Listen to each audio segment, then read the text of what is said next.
Welcome to the most forward-thinking, inspirational podcast in this reality. The show designed to challenge everything we've been taught. If you've ever felt there had to be more to life, more to existence, then you're listening to the right podcast. Time to open your mind and dive in. This is the Mental Mastery Alliance podcast. And here we go. Ladies and gentlemen, welcome back to the show. There are a few things I want to talk about today, one of which is name calling. Name calling, can you believe it? Can you believe people today? How dare they call people names? I remember pre-COVID, if you had any idea, or if you had an opinion, or if you had a thought, or if you questioned anything at all, you were crazy. Society says you're crazy, so you must be crazy. As an individual, any one of us individually has an idea, has a thought, understands and comprehends the idea and the thought that we're having,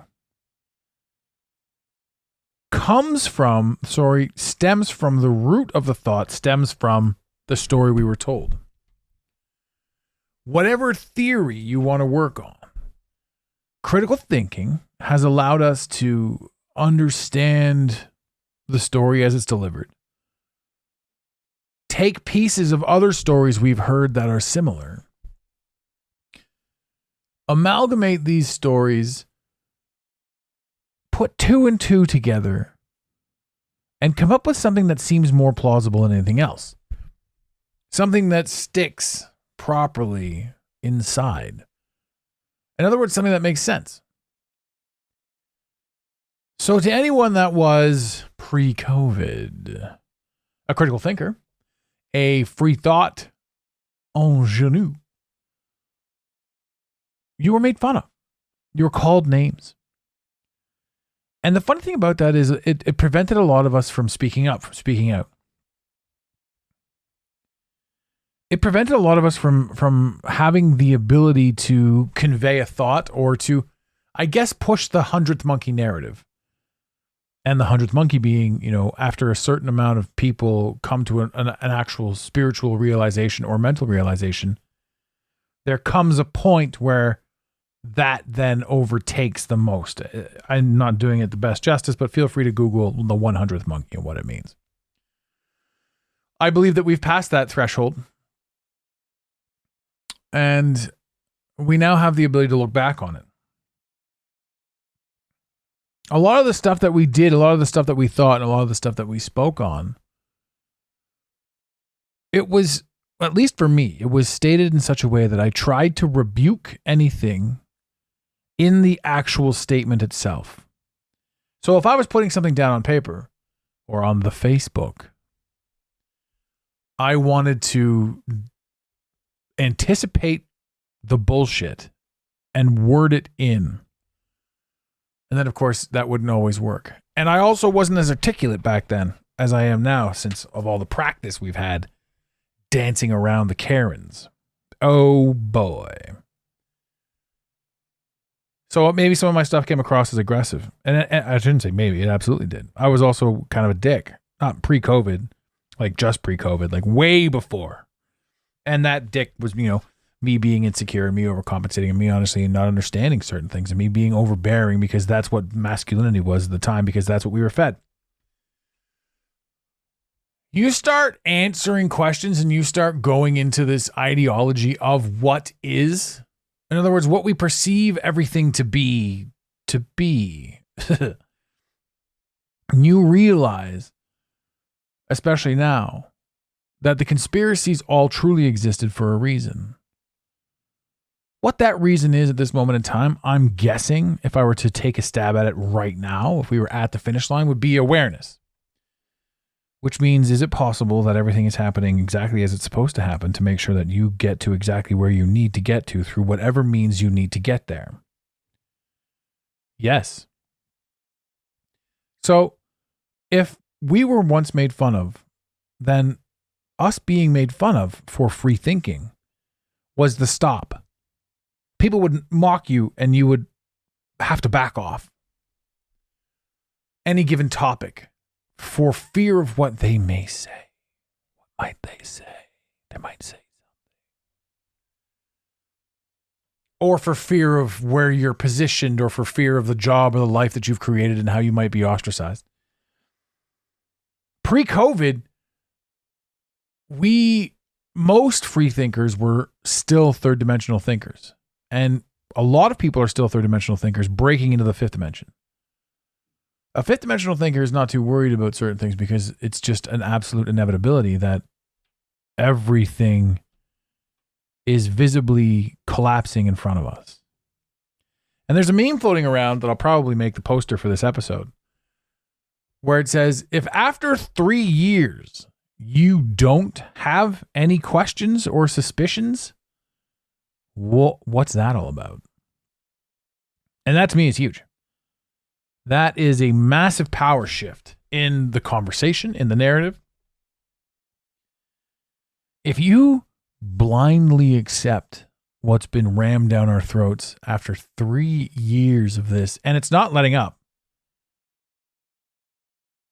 you're the one that should be called names, but you're the one that the name calling could be directed towards. Right? But the only people calling names are the ignorant.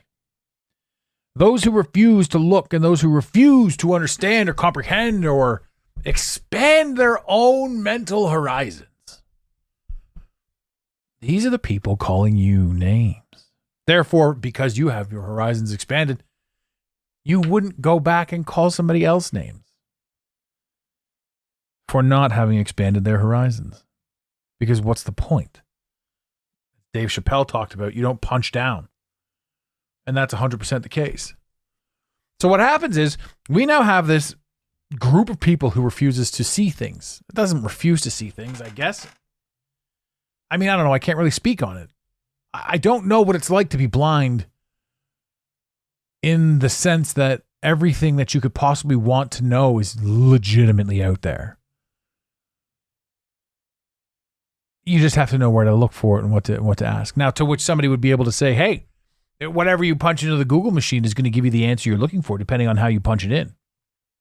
Very true.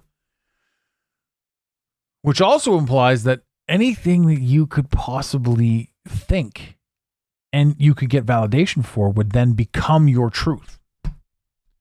My question is, why are people still defending the fact that Balenciaga is just a coincidence? To what tonality do you have to step back and go, oh, okay. Now, I understand if you're like, no way, man, there's no way that could happen, because maybe you're a person that refuses to look into anything.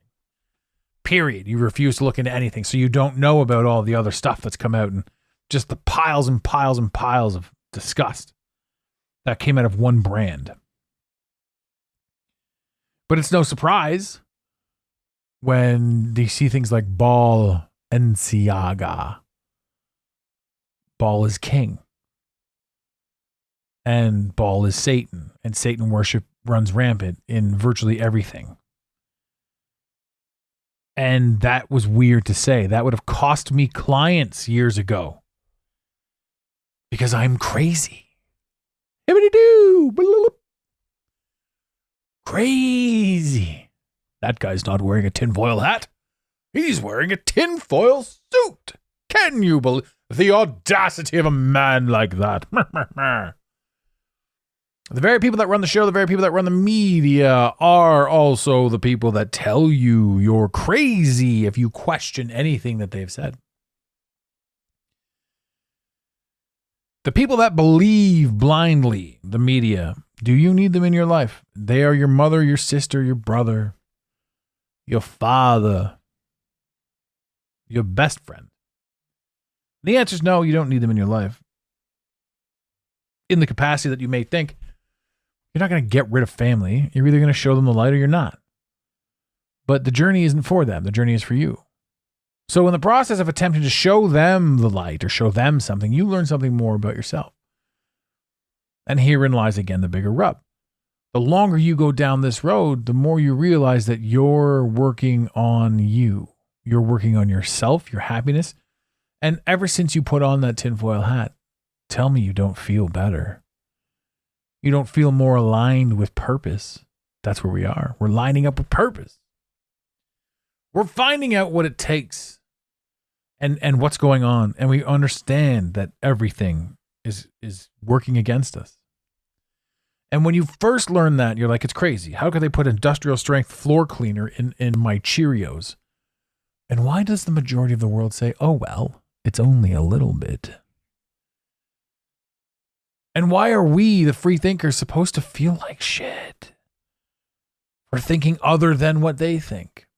And why do they make us feel like shit? Because we've all been a part of the system for so long, and those desperately willing to hold on to the system will attack anyone who questions the system. The craziest thing that comes next is understanding that none of this is made up. Like, that is the biggest battle that goes on right now. It's like all of this is actually tangibly, legitimately happening. You're watching the absurdities unfold. The very people that you thought you could trust your whole life, the very idea of, hey, you wake up, you go to school, you do this, you do that. The fabric of all of it is collapsing. The television is collapsing. The narrative, the push, the constant drama. Time magazine named Zelensky the man of the year. Time magazine in my time was what I thought was a great magazine. You know, you had your Spin and your this and your that. And then you had the stoic Time magazine. But now everything's a goddamn tabloid. And free speech is shot to hell. You get bumped down, you get knocked over, you get run out of town if you ask questions.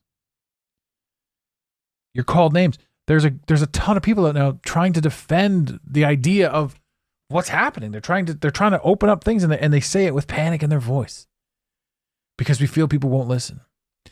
To you, who's out there trying to wake people up, understand that they're on their journey, and it really is not up to you to wake them up. It's up to you to answer the questions that anyone may ask. If that person is on their own journey, you can help them. But we don't need a soapbox anymore.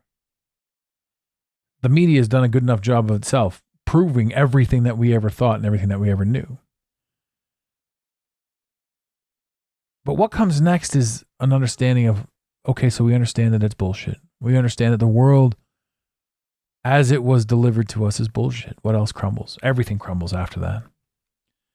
You see people fighting you on Instagram, perfect strangers commenting with aggression. I did a post not too long ago about an alpha male. The alpha male and the loner male. How alpha is just a label, but it's a man who wants more for his life, and he is ostracized. The masculine male, the alpha male, masculine alpha. People were commenting things like, anyone who identifies as alpha's got small dick energy. But I look at this stuff and I'm like, what? What? Lack of testosterone, lack of alpha energy is abusive, aggressive, douchebag energy. But because we all watch the news so much, and because we all were raised to hate and understand that we're the smartest people on the planet. I'm so smart, I know everything. I live in hate. Those who refuse to wake up live in hate. Those who live in hate spew hate. Those who spew hate continue to live in hate. And they don't like you talking positive. The more we push out there, the more we do, the more we try to raise awareness. Understand that we're not really raising awareness for them, because it's not for them, because it's for us. Because yes, you and I are still doing our absolute best to figure out what the fuck is going on. Where we truly are, what the intention of all this is. But I'll tell you, it's the greatest mystery in the world. It put passion back into my life. It allowed me to sit here and talk to you guys right now with vigor. Wherein before I was really hesitant on what I thought I could talk about because I was trying to build a name for myself. I tried to make people like and trust me. But you realize that you can't do that unless you can be true to yourself. You also realize on that journey that there are a lot of people you don't need to worry about. There are a lot of people in your life on your path that you are trying to impress right now that you don't need to worry about. But you do. Because they trigger something inside you that reminds you of your insecurity or your proclivities or whatever it is. Whatever story you've told yourself. And there are no two versions of you anywhere in this world. So whatever story you're telling yourself about who you think they think you are, that's just you talking to yourself. And everyone's going to look at you through the tint of their own story. So the best you can do is share your information about what you've seen and why you've seen it with somebody who's willing to listen. But remember, too, there's not a lot of people out there that are willing to listen. You look at somebody and you're trying to tell a story and you watch their eyes glaze over. You just say thank you for your time and you move on. You don't worry about the people. You don't worry about the people that don't want to hear what you have to say. You don't worry about the people that are going to call you names for having thoughts. Because it's inside those thoughts that you may be completely out of your mind. But you're going to run with it. You're going to get to where you need to get to so that you can come back from there with a better understanding of where you went, what you saw, what you collected, what information you have spiritually, intellectually, physically. All of this plays a part. And the people that refuse to see that stuff, the people that refuse to play that part are the ones that are locked in the third dimension. And this is, again, what we call the ascension. We've heard about it so many times, the rapture, the this, the that. We're living through an energetic shift right now. We're living through a change. There is a divide on the planet in this reality, in this existence. And people are stepping into purpose. And other people are fighting them tooth and nail. And it's those that are fighting you that are actually making you a better version of you because they're giving you the challenge you need to understand yourself better by articulating the words that you have inside of you. We're living in crazy times. And it's really only going to get weirder. And there was a moment in time, I remember when this is all going down, I'm like, are we ever going to go back to normal? But you realize you can't because this is a journey that you're on. There's a lot of people that think that normality is a thing that once was. But when you really put your mind back into it and when you really sort of think back to everything, we've been on a slow burn this whole time. I mean, look at Clinton. Look at all this story. Look at all this crazy stuff. Look at 2011, 2001, 9/11. Pearl Harbor, moon landing. The further back we go, and then of course whatever they've erased from us, the further back we go, it's just story after story that's absolute utter bullshit. Right? And then on top of that, when you talk about the manipulation of a narrative and of a story, you're like, wow, that's fucking crazy. It's crazy that this could possibly be a thing. It's crazy that there's somebody out there nefariously changing everything around. But then you think to yourself, well, what's the purpose? What's the point, right? And then the last thing that we get to is follow the money. Always follow the money. But again, if you ask me, the money is just another distraction because if you're following the money, you're not looking for the real thing. Another thing that people don't correlate to any of this too is the fact that the Mandela effect exists. So the Mandela effect is rewiring existence all around us. And that's madness. That's got nothing to do with the government. And it punches holes in the idea of what actual reality is. So the fights that we have over Balenciaga, over the media, over what we thought things used to be, all of it pales in comparison to the self-discovery of what you're going through. What you're doing right now, all of it is exactly along the lines of what you need to do and the understanding and the growth that you're going through. But when you truly understand that it's even bigger than any other person, entity, being in this realm, there's so much more you can do with it. Now you can ask yourself, well, what am I going to do with all that information? Who fucking knows? Bro, what were you going to do with the information that you had before? You want to make money? No problem. Making money's easy. You want to be happy? Huge difference. I mean, making money and being happy are two entirely different things, but we've been tricked and manipulated into believing that they're the same thing. Money brings happiness. It does not. Purpose brings happiness. Mystery, solving mystery, being useful brings happiness. having pure intentions, having understanding, having a comprehension of where you're supposed to be going and what you're supposed to be doing. I say supposed to be, I should say want to be. And then, of course, the third dimensional people will pipe up and say, well, without money, I can't do anything. That's true. So figure out how to make $5,000 a month online, $10,000 a month online. It's not hard. Offer something. Solve a problem. Create solutions. Start a podcast. It's not hard to do. And then when you realize that, okay, so now I've made $5,000, now I got to make 10. Okay, so now I got to make 20. Right? That's when you sort of get lost. Again, you're doing your own thing, you're on your own mission, but now you're lost again. You're sucked back into the trap. And that happens time and time again. When you constantly make adjustments, you run the risk of being dragged back into the third dimension, which is why it's a never-ending battle. Right? Being content with who you are and what you have is a massive coup and a massive win. The bigger goals you have for yourself and the different types of life you want to live, it's all at your fingertips. Right? Your life right now is the direct result of all of the effort that you've put in based on all of the knowledge that you have. So it's not hard to acquire new knowledge and put a little bit more effort in, and then you're going to hear people like locked in the third dimension. I'm trying as hard as I can. No, you're trying as hard as you know how to try. But the truth is, with a little bit more knowledge, you can make very easier decisions, like the gears on a bike or a car. It's not like the engine just goes ham in a car. No, you drop gears. You're driving around in sixth gear. The thing's barely even breaking a sweat. You're going 1,000,000 miles an hour. Or you're going 60 kilometers an hour. The thing's in the red line and you're in second gear. I don't know what I'm doing with my life. I guess what I'm trying to say is the tables have turned and those who are willing to ask questions are being rewarded. It's happening slowly, but society is going to be coming to you. Eventually, they're going to be coming to you. How did you see this? How did you know this? I don't know how I knew this. You'll be able to say. But you did see it. You did know it before a lot of people. And the people are waking up more and more. We've crossed the 100th monkey threshold. People are seeing things. People are doing things. People are acting accordingly. So don't be afraid to speak your mind and connect with your tribe because they're out there. We're out here. We're all out here. Don't be afraid to reach out to me if you've got questions about online stuff, how to make money online. Hey, how to create freedom, because I don't really care about money personally, so I don't really teach how to make money. I teach freedom.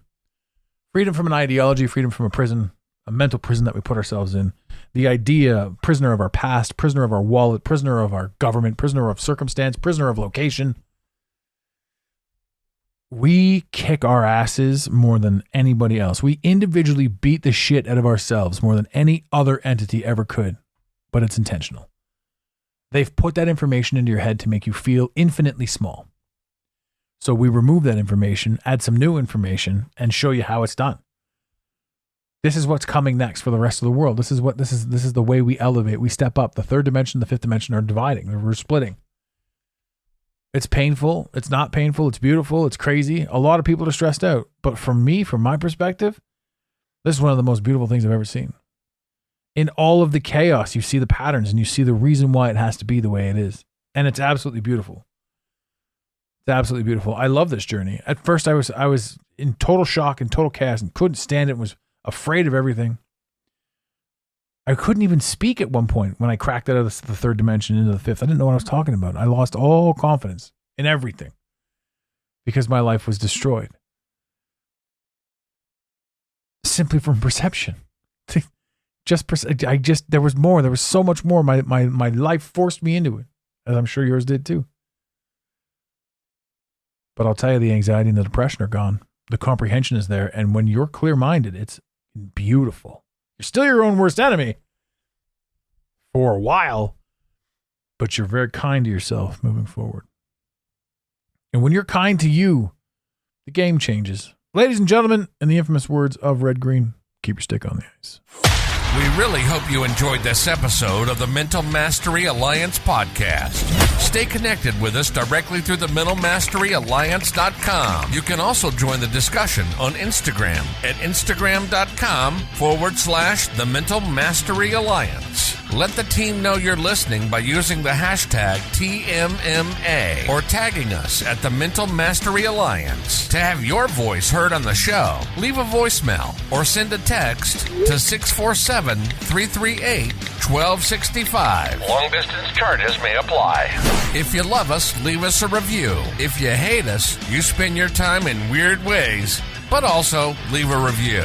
Every review on iTunes tickles the algorithm, helping us grow. Until next time, unity over division. This concludes the most surreal portion of your day. You got it, Pontiac.